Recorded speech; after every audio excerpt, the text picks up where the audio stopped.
y nuestros panelistas e invitados son una combinación clave por la 92.9 FM. La clave me escucha. Empieza tu día con toda la energía natural de Marley Coffee, un café de grano orgánico molido al instante con leche descremada. Prueba el sabor de Marley Coffee en sus 12 exquisitas y variadas mezclas que te esperan para recargar tu día. Con Marley Coffee disfruta tu día con toda la onda.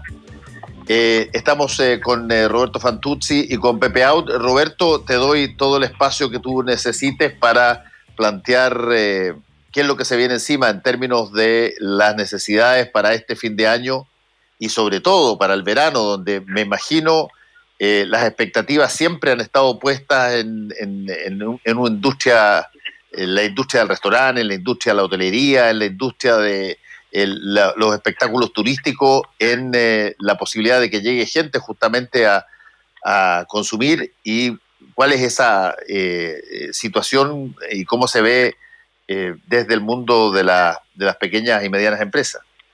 Oye, la situación está bastante complicada. Yo he puesto algunos tweets relacionados con el tema y algunos llegan que ya empezaron a tener que pagar teóricamente y no han podido pagar el FOGAPE número 1, que había que pagar unas cuotas que vencían.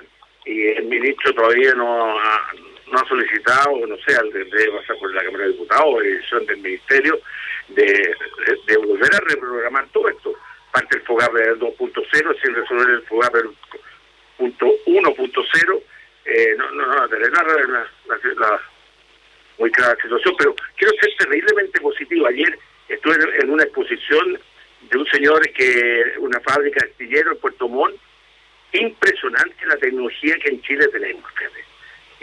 Entonces, a veces yo escucho a personas que lo único que piensan hacer es cosas está bien, de internet, etcétera, juegos, todo eso está bien. Pero cuando tú ves un astillero que te hace barco, que te hace una fábrica flotante, oye, digo, impresionantes casas flotantes, que en algunos países se está pensando incluso que se construyan casas en el mar, no se construyan, sino que estos botes flotantes, no sé cómo se llamarán, pero cómo tratan las jaulas, cómo se alimentan las jaulas con tecnología. Efectivamente, fue un aplauso cerrado para este astillero. Impresionante. Entonces, eso me inyectó un optimismo enorme, porque realmente los chilenos somos terriblemente negativos, ¿eh? Que no somos capaces de hacer nada, de que todos pretendemos que llegue afuera. Ahí hay una buena muestra de cómo una persona, y termino, cómo una persona que lidera esto está permanente preocupado de la capacitación, que en nuestro país es pobrísimo. Date cuenta, si equivalen a $300 millones del presupuesto en capacitación, se usan 100, un tercio. O sea que efectivamente el mundo empresarial ese es un pecado mortal. No estamos capacitando a los trabajadores, que es fundamental para la reconversión del trabajador. Si efectivamente vamos a entrar en la tecnología 4.0, donde la inteligencia artificial, etcétera, requerimos un tipo de trabajador totalmente distinto. Y un empresario también distinto, ojo, también tenemos mucho que modernizarnos. Pero me dio optimismo ayer. Ojalá que otros sigan en los mismos pasos. Este astillero de ya 30 años en el mercado ha exportado mucho relacionado con el tema de la pesca, pero ahí si yo fuera político o presidente de la República, llevaría a diputados y senadores a hacer una sesión allá, porque realmente uno escucha que los empresarios o que los chilenos no somos capaces de hacer cosas con tecnología de punta. Sí. ¿Tú cómo ves todo ese movimiento de nuevas modalidades probablemente de ayuda y discusión económica, Pepe Aute, para lo que vienen estos meses no solamente de Navidad, sino que sobre todo del verano? Mira, como te decía el viernes pasado, el gobierno quedó con la posibilidad de operar por decreto el ingreso familiar de emergencia y de hacerlo de manera diferenciada según las condiciones de cada comuna porque hay comunas que probablemente tengan que entrar en cuarentena, hay comunas que seguramente podrán funcionar cada vez con mayor normalidad, y aplicar esa diferencia para ir donde efectivamente, no solo desde el punto de vista territorial, sino también desde el punto de vista de las actividades, porque hay actividades que focalizadamente están sufriendo un completo descalabro en algunos territorios, como es, por ejemplo, el turismo. Hay zonas enteras que viven casi íntegramente del turismo, y el turismo se va a paralizar eventualmente. Imagínate si en Magallanes en enero y febrero vuelve, aunque las señales son buenas para Magallanes, pero si volviera y dejara de entrar gente a las Torres del Paine, eso es un impacto brutal sobre los ingresos de la región y de Natales.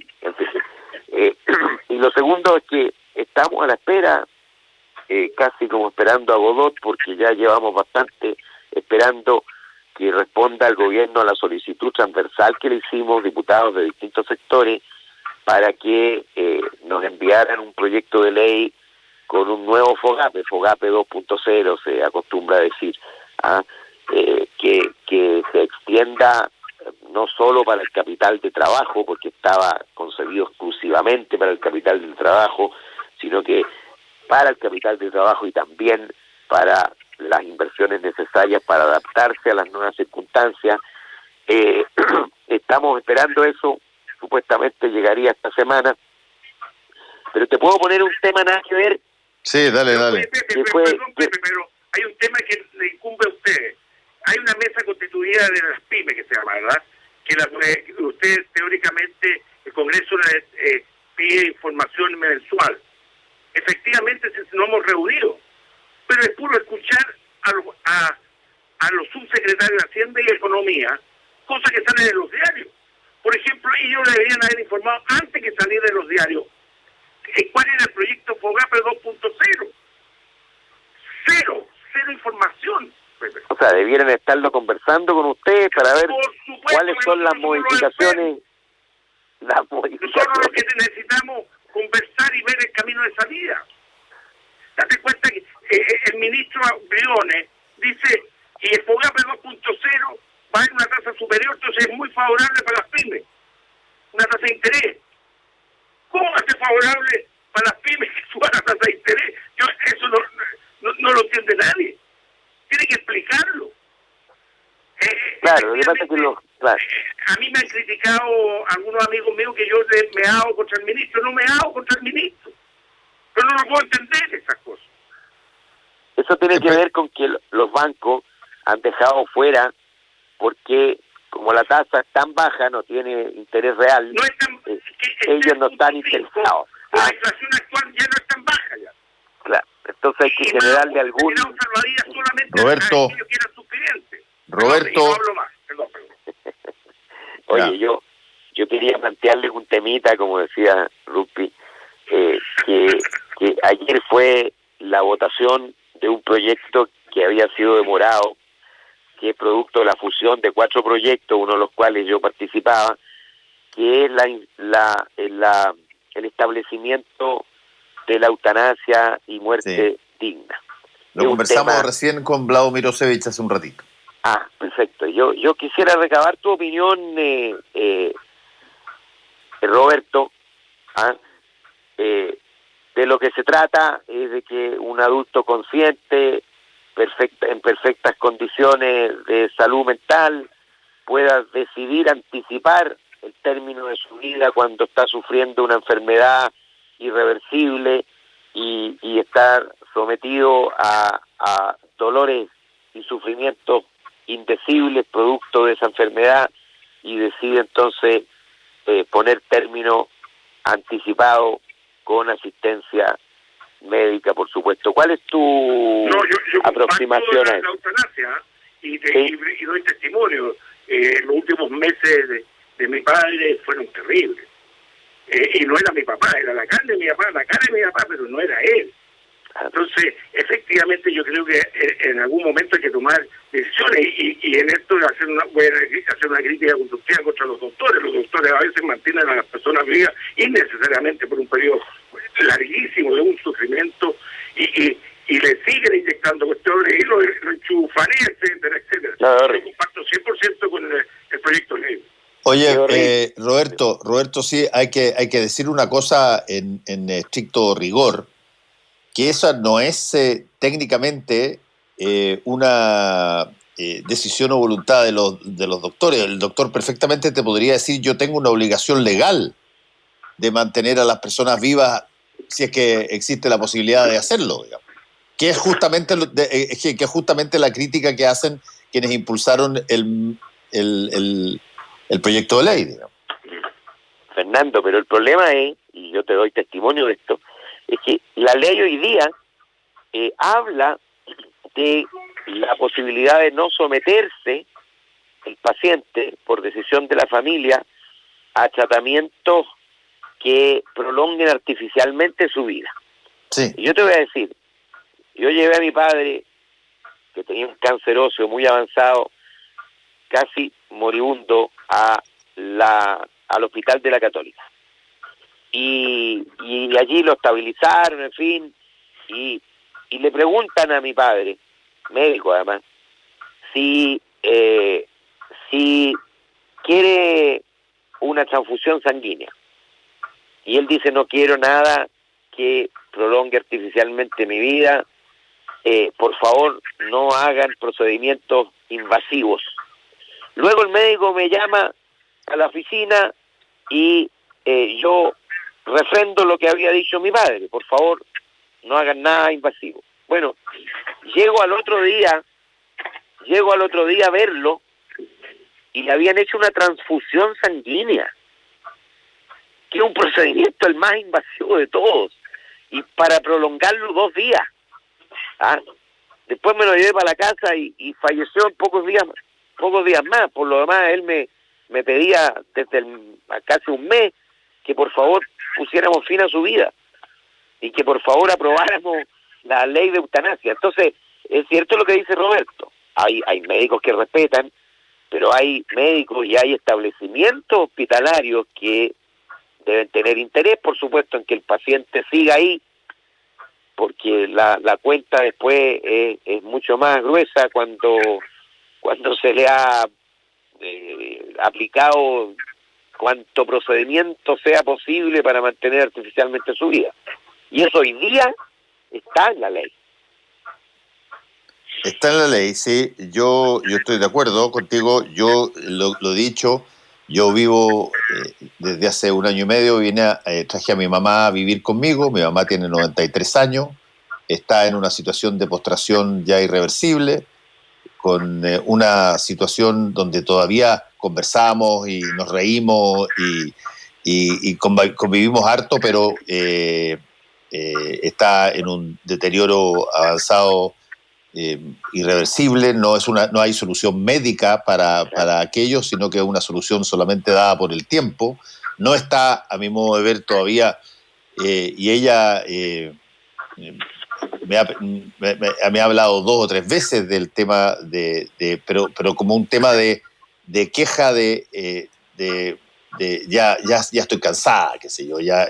Pero no lo entiendo yo como una petición formal de algo como la eutanasia, y creo que todavía tengo para montones de tiempo, espero yo, de conversaciones y risas y recuerdos con mi mamá, pero no cabe la menor duda que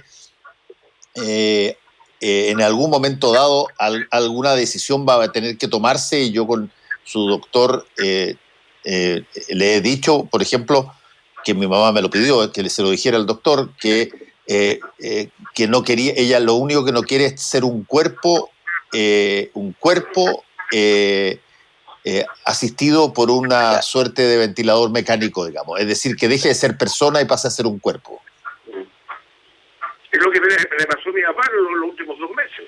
Es efectivo eso. Es terrible. Y este es un tema que algunos pensarán que es un tema marginal, pero todas las familias han tenido alguna experiencia de esta naturaleza. Y por supuesto hay personas que por sus convicciones religiosas o morales o qué sé yo, piensan que hay que sostener la vida incluso cuando ya se perdió la conciencia, cuando ya está irremisiblemente perdida, en fin, pero esas personas no pueden imponerle a toda la sociedad y a todos los otros que vivan el mismo calvario, que vivamos el mismo calvario. Bueno, ¿y cuáles son los argumentos en contrario que se dan en el Parlamento, Pepe?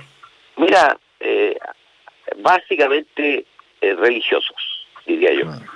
¿Ah? Básicamente religiosos. Desde el valor supremo de la vida, muy parecidos a los del aborto en 3 causales, muy parecidos a los de la ley de identidad de género, pero yo les decía, ustedes los cristianos, el valor supremo debe ser la compasión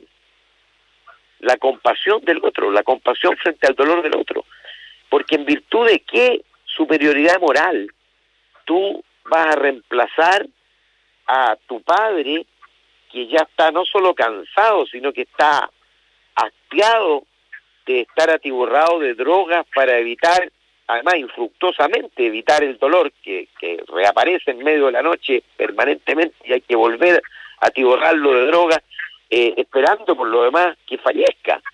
Mi papá me lo pedía a gritos, Fernando, y yo le decía, oye, yo soy diputado, no puedo. Incluso descubrí ahí, en esos meses, que hay una especie de mercado negro de la eutanasia.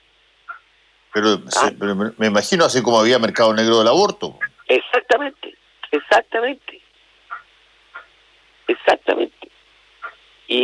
Pero es ese, o sea, es la idea de que yo, que pienso que la vida y la muerte la define el Señor, y esa creencia yo tengo que imponérsela a todo el mundo, porque si no... Ahora, hay una cosa, Roberto y Pepe, que es bien interesante respecto de esto, y no sé, Roberto, si es que a ti te pasa o conoces gente que le ha pasado. Por ejemplo, a mí me ha tocado ver personas que incluso son de una consistencia religiosa bastante alta y que son bastante religiosos, que se plantean para ellos mismos la posibilidad de pedir una muerte digna en caso de un sufrimiento irreversible o una situación cualquiera, pero no están dispuestos a hacerlo para otra persona, que es una cosa bien curiosa, pero entendible, digamos. Yo no quiero llegar a un momento dado donde el sufrimiento sea tan brutal que yo deje de ser una persona, digamos, sea más bien alguien que grita todos los días. Pero llevado a un hijo, a un pariente, a un amigo, consideran de que no corresponda aplicarse también eso. Yo en el caso particular mío, desconectar a una persona, y me consta, en 2 casos particulares, se solicitó desconectarlo. Si te puedes mantener vivo 1 mes, 2 meses, 3 meses a veces, en forma artificial. Yo escuchaba a Pepe y me acuerdo de mi papá, pues, sí, es verdad. Entonces, yo aplaudo la iniciativa que está en el Congreso, de discutir el tema en profundidad y no imponer condiciones de pensamiento religioso a veces a otros, a la mayoría o a la minoría que piensa distinto. Es lo mismo que fue el aborto, eran imposiciones que se pretendía generalizar desde una perspectiva solamente religiosa. Bueno, pero en el caso del aborto tenía otras dimensiones, digamos, porque ahí no estamos hablando del sufrimiento de un feto, sino que de condiciones de embarazo no deseado o por situaciones de dolor psíquico, de dolor psíquico y afectación por violaciones por causas muy específicas.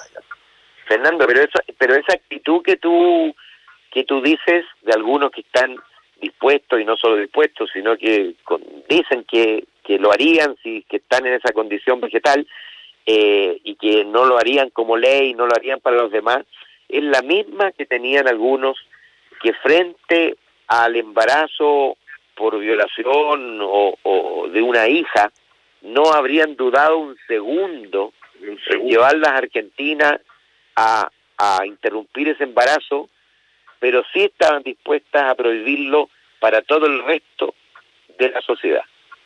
Y esa es una actitud disociada, contradictoria, a mi juicio, inaceptable. Uno no puede, porque es como el privilegio de decidir, pero los otros no están en condiciones de tener ese privilegio. Oye, el privilegio de decidir no debe ser un privilegio. Un impacto de la inyección que me pongo es que me pongo terriblemente sentimental.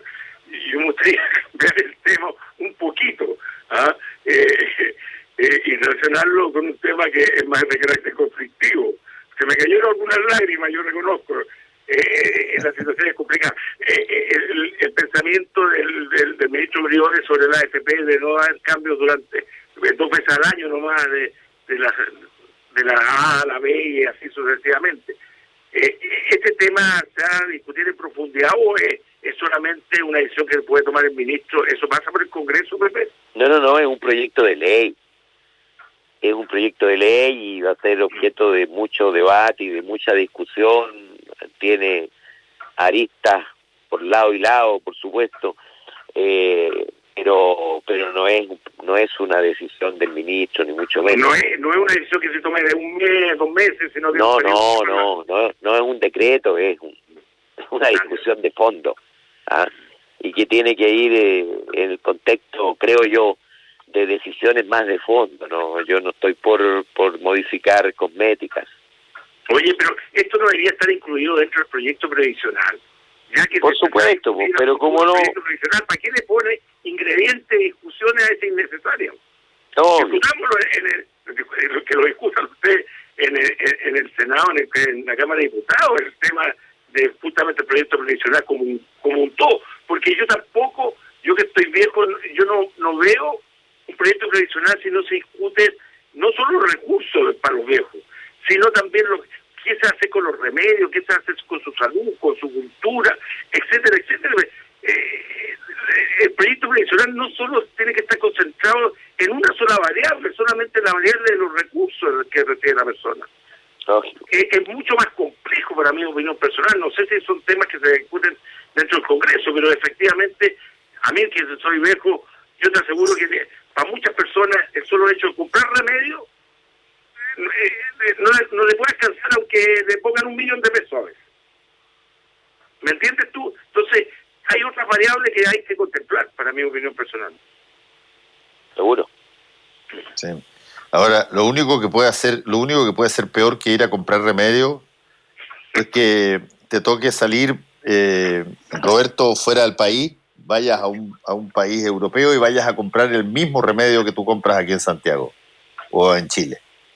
Y te das cuenta que el remedio vale, no sé, 200% más. Es impresionante eso. Aquí en Chile que afuera.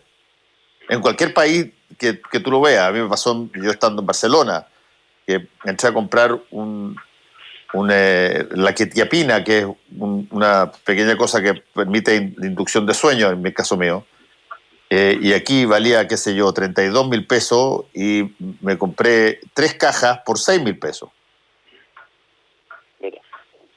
Bueno, oye, sucede con las farmacias. Y no estoy hablando del genérico, estoy hablando exactamente el de marca, digamos. Del mismo. De marca.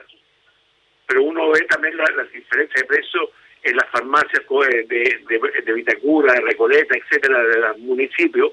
Efectivamente son precios mucho, mucho más bajo que cualquier farmacia de la ciudad. Sí, ¿no? Y el genérico, la lógica del genérico ha funcionado bastante bien y tú tienes ahí una rebaja bastante importante, pero más o menos el precio de un genérico es equivalente al precio, incluso todavía está un poco más alto, de muchos de los remedios incluso de marca en otros países. Por lo tanto, la pregunta de ¿qué le agrega tanto valor agregado al precio siempre ha sido para mí un puzzle, digamos. Sí, ahora, claro, Lo más inexplicable, Fernando, yo la otra vez visitaba un laboratorio, es que el laboratorio le pone un precio completamente distinto aquí que en Bruselas. En Argentina. O en Argentina, claro. Hay diferencia de precio en Argentina con nosotros. Absolutamente, y que no se puede vender el de Argentina aquí. Bueno, pero hay en este ámbito nosotros aprobamos una cosa bien hereje, visto desde la lógica del gobierno, que fue un proyecto que permitió que la Senabast, es decir, la central de abastecimiento de salud, comprara grandes cantidades de un listado muy grande de 200 remedios y a través de convenios con las farmacias pueda ponerlo a precio regulado, es decir, con fijación de precio. Y tú sabes que la fijación de precio era un principio sacrosanto de la derecha. Exactamente. Y sin embargo, yo de hecho, en el debate que Alessandri estaba en contra, le dije que su abuelo se revolcaría en la tumba porque el fundador de Virinco y del control de precios fue el presidente Jorge Alessandri. Pero Jorge Aguad fue el director más joven. Yo sé, que fue tu jefe. Y ahora es el rey de la libertad de comercio. El mundo da muchas vueltas. Sí, pues. Mira dónde estás tú ahora. Es verdad. Sí, hay que claro, las cosas varían, pero hay ciertas cosas que no varían. Y cuando tú tienes un país que yo creo que tiene que preguntarse eso, y me parece a mí razonable ahora que van a haber tantas instancias para conversar sobre el país, ¿cómo puede ser que tú sistemáticamente tengas un estándar de vida en determinadas materias que son básicas, como por ejemplo los medicamentos, con una tasa de diferencia tan gigantesca respecto de otros países que tienen más o menos las mismas situaciones que tú? Lo que cambia probablemente, entre otras cosas, en algunos de ellos es que, no sé, se pagan mejores salarios, por ejemplo. Claro, ahora, yo creo que nosotros sufrimos como país del exceso de haber sido la experiencia neoliberal más brutal y por lo tanto la lógica del mercado, incluso para la vida, para mantener la vida a través de los remedios, cuando en verdad es un ámbito como la educación y la salud, es un ámbito que tiene que ser regulado. Hay otros países donde el ámbito del libro es regulado. Yo voy a Francia y en Francia el precio del libro está marcado. Está marcado en la tapa. Sí, impreso. Y aquí tú puedes pagar el doble en un lugar que en otro. Bueno, lo mismo pasa con el remedio. El remedio, si Chile fuera un gran comprador a través de la Senabast y este programa de 200 remedios fuera un programa global, yo creo que si hay legitimidad de la regulación de precios, es esta. O sea, si hay algo donde uno debe limitar de manera clara el lucro, es este. Porque el remedio hace la diferencia entre la vida y la muerte muchas veces. Fíjate que yo me pongo una inyección, que el costo cuando compré la primera inyección, 300.000 pesos. Y entré en el proceso del GES, que también es un tema que uno puede aplaudir. Sí, claro. Muy positivo. Un progreso, pero la importante. burocracia ese te mata una buena iniciativa. 30.000 pesos. Entonces, ¿por qué esa diferencia? Yo no sé si efectivamente esa diferencia la paga el Estado. No sé. Está subsidiado. ¿Perdón? Está subsidiado por el Estado. Ese es que el Estado le paga la diferencia entre 30 y 300. No, porque el Estado no lo compra a 300. Claro, debe comprar los precios compra a mucho pero menos tampoco precio. lo compra a 30. Tampoco lo compra 30. Ya, tenemos que irnos, muchachos. Tengan ustedes buen fin de semana. Nos encontramos el viernes. Chao. Igual. Feliz Pascua. Chao. Igual, chao. Volvemos con Combinación Clave. La clave me escucha.